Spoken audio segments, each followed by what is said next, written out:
نحمده ونصلي على رسوله الكريم أما بعد فأعوذ بالله من الشيطان الرجيم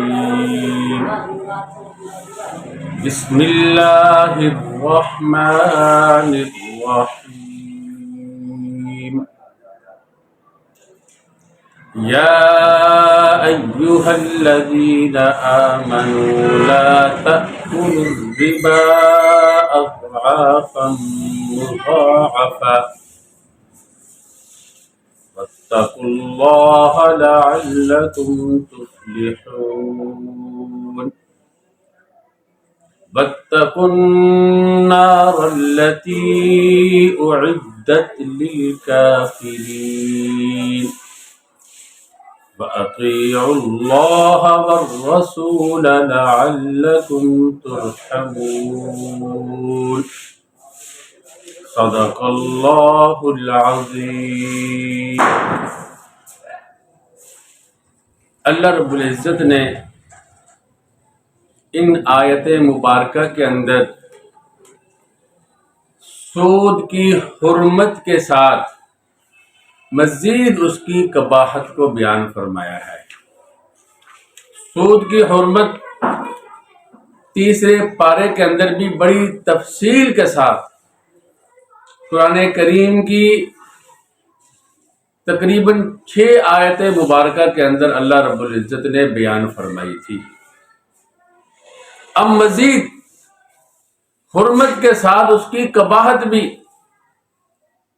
کہ سود جس کا انجام یہ ہوتا ہے دگنے پہ دگنا ہوتا چلا جاتا ہے، بڑھتا چلا جاتا ہے۔ ایک آدمی نے سود لیا اور اللہ رب العزت کا اعلان جنگ بھی ہے، اس کی وجہ سے اس کے اوپر سود بڑھتا ہی چلا جاتا ہے۔ سود لیا تھا اپنی فیکٹری کو ترقی دے گا، مگر فیکٹری اس کی سود کے نیچے دب جاتی ہے۔ سود لیا تھا کوٹھی اور بنگلہ بنائے گا، اچھی گاڑی خریدے گا، مگر وہ گاڑی بھی سود کے نیچے دب جاتی ہے، کوٹھی اور بنگلہ بھی، یعنی کئی گنا زیادہ اس کے اوپر چڑھ جاتا ہے۔ ہوتا یہ ہے کہ جب پیسے ادا کرنے کا وقت آتا ہے تو وہ ادا نہیں کر پاتا، مزید سود چڑھ جاتا ہے، پھر ادا نہ کر سکا یا کچھ کر سکا، مزید اور بڑھ گیا، اس طرح سود بڑھتا ہی چلا جاتا ہے۔ عرب کے اندر بھی یہ رواج تھا کہ کسی کے پیسے دینے ہیں، اس کا جو وقت طے ہوا ہے اس وقت پر جب آدمی پیسے نہیں دے سکا تو وہ مہلت دے دیتے تھے، مہلت کے ساتھ سود بھی بڑھا دیتے تھے۔ پہلے اگر 10% سود دینا تھا تو اب 15% کر دیں گے، پھر جب آگے وہ والا وقت بھی آ گیا جو اب متعین کیا تھا، یہ نہیں دے پایا یا دے پایا اور کچھ دے دیا کچھ نہیں دے پایا، یا ایک قسط دے دی اور آئندہ والی قسط میں آ کر رک گیا، وہ پھر اس کو وقت بھی دیں گے ساتھ سود بھی بڑھا دیں گے۔ تو سود کا انجام بربادی ہے، سود کا انجام مفلس ہو جانا ہے، سود کا انجام پورے معاشرے کی تباہی ہے۔ اللہ رب العزت نے اضعافا مضاعفہ کی قید کو ذکر کر کے اسی طرف اشارہ کیا ہے، یہی بات سمجھائی ہے۔ یہ قید احترازی نہیں ہے کہ اگر دگنے پہ دگنا نہ ہو تو پھر جائز ہے، نہیں، جائز پھر بھی نہیں ہے، مگر اس کی یہ قباحت بیان کی ہے۔ ہوتا یہی ہے، جو لیتا ہے وہ برباد ہو جاتا ہے، اس کے اوپر بوجھ جس کا بڑھتا ہی چلا جاتا ہے۔ اس لیے جس معاشرے کے اندر سود جیسا ناسور پیدا ہو جاتا ہے وہ معاشرہ اسی کا شکار ہو کر تباہ و برباد ہو جاتا ہے۔ چنانچہ اب ترجمہ دیکھیے، مطلب تو آپ نے سمجھ لیا ہوگا، اور میں نے اس موضوع پر پہلے بھی ایک درس کے اندر تفصیل سے بیان کر دیا۔ ایک تو ربا وہ ہے جو ربا القرآن ہے، جس کو اللہ رب العزت نے یہاں بھی ذکر کیا ہے کہ قرض والا قرض دیا اور اس کے اوپر پیسے لیے، اور جیسے جیسے وہ تنگ دست ہوتا چلا جاتا ہے، وہ ادا نہیں کر پاتا، تو پیسے آپ کے بڑھتے چلے جاتے ہیں۔ یہ ربا القرآن ہے، جو بینکوں والا سود ہے آج کل جو چلتا ہے۔ اللہ کے نبی صلی اللہ علیہ وسلم نے بھی فرمایا کل قرض جر نفعا فہو ربا، ہر وہ قرض جو نفع لے کر آئے وہ ربا ہوتا ہے۔ اس انداز میں وضاحت فرمائی۔ ایک سود وہ ہے جو خرید و فروخت میں ہوتا ہے، جس کو ربا الحدیث کہا جاتا ہے، اس کے بارے میں بھی میں تفصیل سے عرض کر چکا ہوں۔ اگر کسی ساتھی کو اس بارے میں دیکھنا ہو تو وہ تیسرے پارے میں جب سود کا ذکر ہوا تھا تو وہاں آپ کو یہ ویڈیو مل جائے گی، ربا القرآن اور ربا الحدیث کے نام سے، آپ وہاں دیکھ سکتے ہیں۔ اب آپ ترجمہ دیکھیے، اللہ تعالیٰ فرماتے ہیں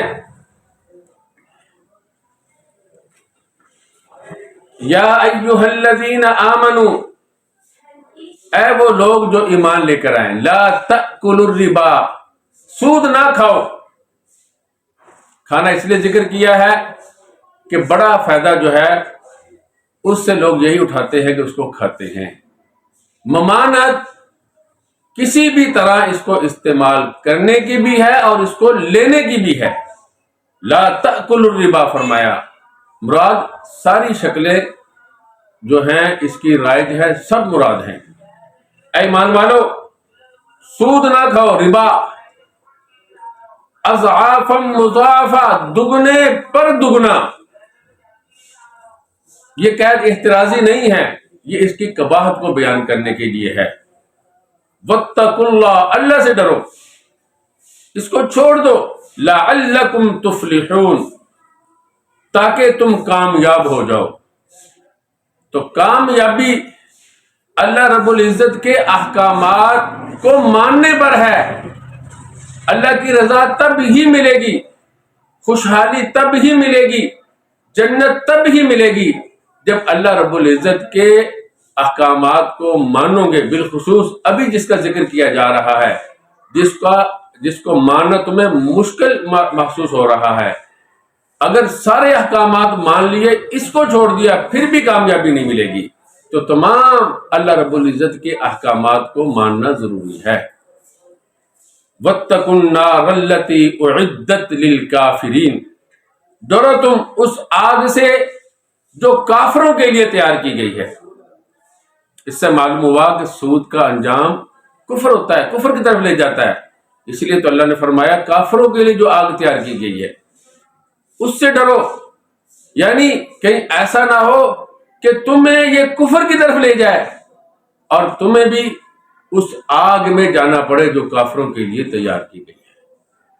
کافروں کے لیے آگ اللہ نے اور تیار کی ہے، مسلمانوں کے لیے اور تیار کی ہے۔ اس لیے اس میں بہت بڑی تحدیدی بات ہے اور بہت زیادہ یہ ایت خوف دلانے والی ہے۔ اس کے اندر بہت بڑے خوف کی چیز ہے کہ انجام کہیں کافروں والا نہ ہو جائے۔ اللہ کی پناہ، اللہ بچائے، ایسے اعمال سے ہم سب کو بالخصوص بچائے جو انسان کو کفر کی طرف لے جاتے ہیں۔ ہوتا یہ ہے کہ ایک تو اللہ اور اس کے رسول صلی اللہ علیہ وسلم نے اعلان جنگ کیا ہے، دوسرا وہ مفلس ہو جاتا ہے۔ کاد الفقر ان یکون کفرا، فقر جو ہے وہ کفر کی طرف لے جاتا ہے۔ کبھی آپ نے سود خور کو دیکھا نہیں ہوگا کہ دنیاوی طور پر بھی وہ بڑھتا چلا جا رہا، وہ نیچے ہی آتا ہے ہمیشہ۔ اس لیے اس کی قباحت کے لیے یہی کافی ہے کہ ساری قوم کی معیشت تباہ و برباد ہو جاتی ہے۔ آگے اللہ تعالیٰ فرماتے ہیں وَأَطِيعُوا اللَّهَ وَالرَّسُولَ لَعَلَّكُمْ تُرْحَمُونَ، اور اطاعت کرو اللہ کی اور اس کے رسول کی تاکہ تمہارے اوپر رحم کیا جائے، تمہیں جنت عطا ہو، تمہیں اللہ کی خوشنودی عطا ہو، تمہیں بہتری والی حالت عطا ہو۔ تو اللہ اور اس کے رسول صلی اللہ علیہ وسلم کی اطاعت رحمت خدا بندی کو حاصل کرنے کے لیے ضروری ہے۔ آپ کہیں گے اللہ تعالیٰ نے فرمایا من یطیع الرسول فقد اطاع اللہ، جس نے رسول کی اطاعت کی اس نے اللہ کی اطاعت کی۔ اللہ رب العزت نے فرمایا وما ينطق عن الهوى ان هو الا وحی یوحى، رسول اللہ صلی اللہ علیہ وسلم خواہشات سے نہیں بولتے، جو بولتے ہیں وہ وہی ہوتی ہے جو آپ کے اوپر کی جا رہی ہوتی ہے۔ اللہ تعالیٰ فرماتے ہیں قل ان کنتم تحبون اللہ فاتبعونی، آپ ان کو بتلا دو اگر تم اللہ سے محبت کرتے ہو، اے عیسائیو تم بھی سن لو، یہودیو تم بھی سن لو، اگر تمہیں اللہ سے محبت ہے تو محمد الرسول اللہ صلی اللہ علیہ وسلم کی اتباع ضروری ہے۔ ان سب آیات مبارکہ سے، دوسری آیات مبارکہ سے بھی، سینکڑوں احادیث مبارکہ سے بھی معلوم ہوتا ہے رسول اللہ کی اطاعت جو ہے وہ اللہ کی اطاعت ہے۔ تو پھر رسول اللہ صلی اللہ علیہ وسلم کا ذکر علیحدہ کیا، اللہ رب العزت کا ذکر علیحدہ کیا، اس میں کیا حکمت ہے، کیا اس میں بصیرت ہے، کیا اس میں نکتہ ہے؟ اس کا جواب یہ ہے کہ قرآن کریم ہدایت کی کتاب ہے، قرآن کریم نے تمام علوم کو بیان کر دیا ہے، مگر اس میں کہیں اجمال ہے، کہیں ابہام ہے۔ جیسے اللہ تعالیٰ نے فرمایا اقیموا الصلاۃ وآتوا الزکاۃ، نماز قائم کرو، اس کا طریقہ کیا ہے، رکوع کیسے کرنا، سجدہ کیسے کرنا، قیام کیسے کرنا، کیا چیزیں ان میں پڑھی جائیں گی، کون سی نماز معتبر ہوگی، کون سی پرانے کپڑے میں لپیٹ کر نمازی کے منہ پہ دے مار دی جائے گی، اور کس وقت میں کون سی نماز پڑھی جائے گی، کس وقت میں پڑھیں گے تو وہ نماز قبول نہیں کی جائے گی، کون سا وقت مکروہ ہے، کون سا نماز کا اپنا وقت ہے، کون سا وقت ہے کہ جس میں قضا کر سکتے ہیں، یا کون سا وقت ہے جس میں نفل نماز پڑھ سکتے ہیں۔ قرآن کریم نے ان باتوں کو نہیں بیان کیا۔ اس کے لیے اسی طرح زکوٰۃ کا مسئلہ ہے، بکریوں پہ کتنی زکوٰۃ، کتنی بکریوں پہ، اونٹوں پہ کتنی اور کتنے اونٹوں پہ، گائے پہ کتنی اور کتنے گائے پہ، کھیتی پر کتنی، روپے پیسے پر کتنی، کب واجب ہوگی کب نہیں ہوگی، یہ ساری تفاصیل کس نے بتائی؟ رسول اللہ صلی اللہ علیہ وسلم نے بیان فرمائی۔ اللہ رب العزت نے فرمایا یتلو علیہم آیاتہ ویزکیہم ویعلمہم الکتاب والحکمہ۔ رسول اللہ صلی اللہ علیہ وسلم کی یہ فرائض منصبیہ ہے، ظاہری اور باطنی گندگیاں بھی دور فرماتے ہیں، اور اللہ کی آیات کی تلاوت بھی کرتے ہیں، وہ بھی سکھاتے ہیں، کتاب بھی سکھاتے ہیں اور حکمت بھی سکھاتے ہیں۔ تو رسول اللہ صلی اللہ علیہ وسلم نے خود بھی فرمایا، جس کو امام ترمذی نے، ابو داؤد نے، ابن ماجہ نے، اسی طرح بیہقی نے، امام احمد رحمہ اللہ تعالی نے بیان فرمایا۔ اللہ کے نبی صلی اللہ علیہ وسلم نے فرمایا لَأَلْفِيَنَّ أَحَدَكُمْ مُتَّكِئًا عَلَىٰ عَرِيكَتِهِ يَأْتِيهِ الْأَمْرُ مِنْ أَمْرِي مِمَّا أَمَرْتُ بِهِ أَوْ نَهَيْتُ عَنْهُ فَيَقُولُ لَا أَدْرِي مَا وَجَدْنَا فِي كِتَابِ اللَّهِ اتَّبَعْنَاهُ۔ اللہ کے نبی صلی اللہ علیہ وسلم نے فرمایا خبردار کسی کو میں ایسی حالت میں نہ پاؤں وہ اپنے مسند پر ٹیک لگائے ہوئے بے فکری سے بیٹھا ہو اور میرا حکم اس کے پاس آئے، وہ چیزیں اس کے سامنے ذکر کی جائیں جن سے میں نے روکا، وہ کہے مجھے نہیں اس کا پتا، ہم تو اسی کو مانتے ہیں جو کتاب اللہ میں ہے۔ اب یقین جانیے ایسے لوگوں کو میں بھی جانتا ہوں جو رسول اللہ صلی اللہ علیہ وسلم کی احادیث مبارکہ کا انکار کرتے ہیں اور اس کی وجہ کوئی بھی ذکر کرتے ہیں۔ جو منکر ہوتا ہے کوئی نہ کوئی غیر معقول وجہ تو ذکر کرتا ہی ہوتا ہے، اور وہ کہتے ہیں ہمیں حسبنا کتاب اللہ، ہمیں اللہ کی کتاب کا، اللہ کے میں ایسا کسی کو نہ میں پاؤں۔ اللہ رب العزت نے بھی اسی وجہ سے کہ قرآن کریم کی تفصیلات، تشریحات، اس کی تفسیر کس نے کرنی تھی؟ لِتُبَيِّنَ لِلنَّاسِ مَا نُزِّلَ إِلَيْهِمْ، اللہ فرماتا ہے یہ رسول اللہ صلی اللہ علیہ وسلم کی ذمہ داری تاکہ وہ بیان کرے۔ تو اللہ رب العزت نے جگہ جگہ جہاں پر اپنی اطاعت کا حکم دیا، رسول اللہ صلی اللہ علیہ وسلم کی اطاعت کا بھی ساتھ ذکر کیا تاکہ ایسے لوگوں کا منہ بند کیا جا سکے جو احادیث کا انکار کریں، وہ کہیں جو کتاب اللہ میں نہیں ہے بس ہم تو وہی مانتے ہیں جو کتاب اللہ میں۔ اللہ کے نبی صلی اللہ علیہ وسلم نے ہزاروں باتوں کا حکم دیا ہے، ہزاروں باتوں سے روکا ہے، وہ بھی ان پر بھی عمل کرنا ضروری ہے۔ وہ کتاب اللہ کی تشریحات ہیں، کتاب اللہ کی تفصیلات ہیں، کتاب اللہ کی وضاحتیں ہیں۔ یہ قرآن کریم لفظی قرآن ہے، لفظوں میں رسول اللہ صلی اللہ علیہ وسلم عملی قرآن ہے، عمل کر کے دکھایا، نماز پڑھ کے دکھائی۔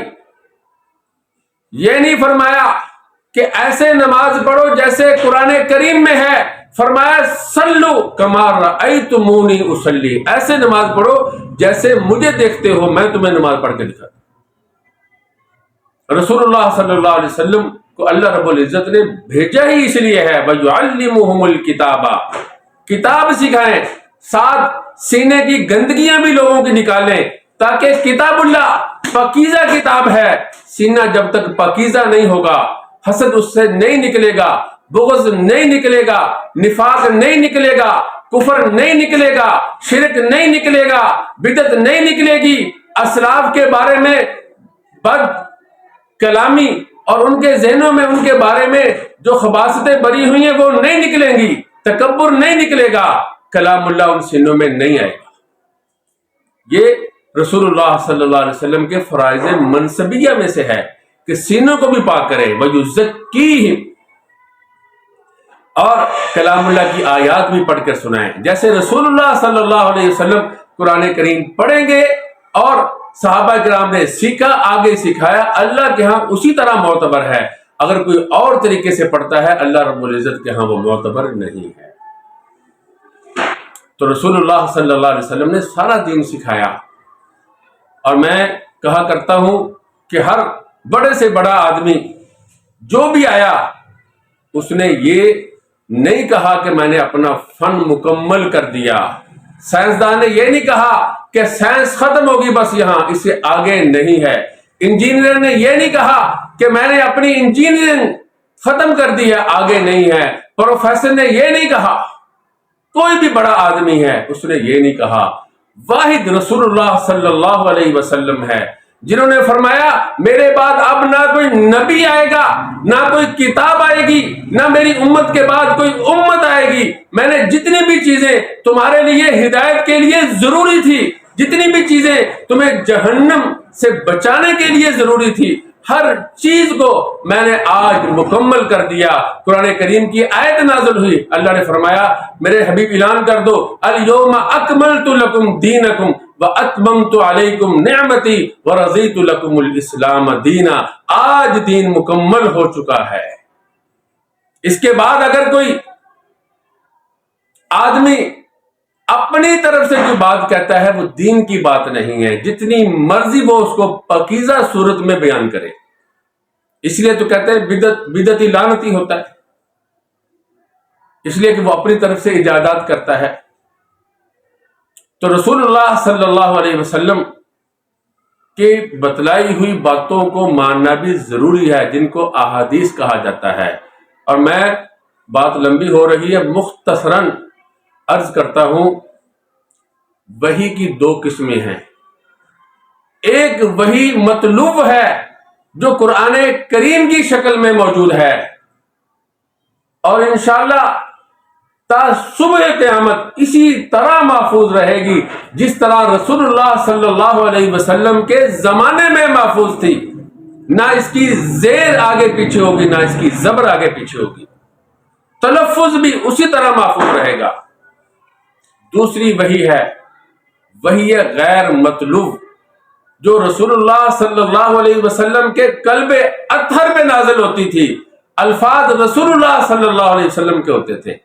قرآن کریم میں الفاظ بھی اللہ تعالیٰ کے ہیں، اور وہ بھی چونکہ قرآن کریم کی تشریحات ہیں، چونکہ قرآن کریم کو اس میں بیان کیا گیا، الفاظ کو کھولا گیا، معنی کی وضاحت کی گئی.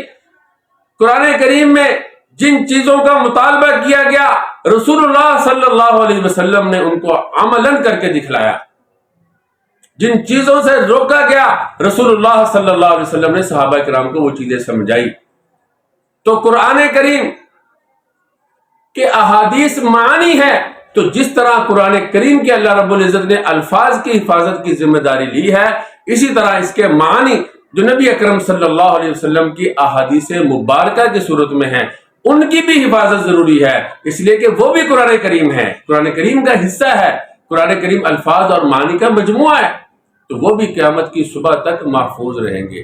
تو اس لیے اللہ رب العزت نے ان لوگوں کو جن کے دماغوں میں خباثت تھی، کہ جن کے بارے میں اس طرح کی باتیں نبی اکرم صلی اللہ علیہ وسلم پر بھی منکشف ہو گئی تھی کہ وہ اللہ کے نبی صلی اللہ علیہ وسلم کی احادیث کا انکار کریں گے، تو اللہ رب العزت نے ان کو باخبر کرنے کے لیے جہاں پر اپنی اطاعت کا ذکر کیا، وہاں رسول اللہ صلی اللہ علیہ وسلم کی اطاعت کا بھی ذکر کیا.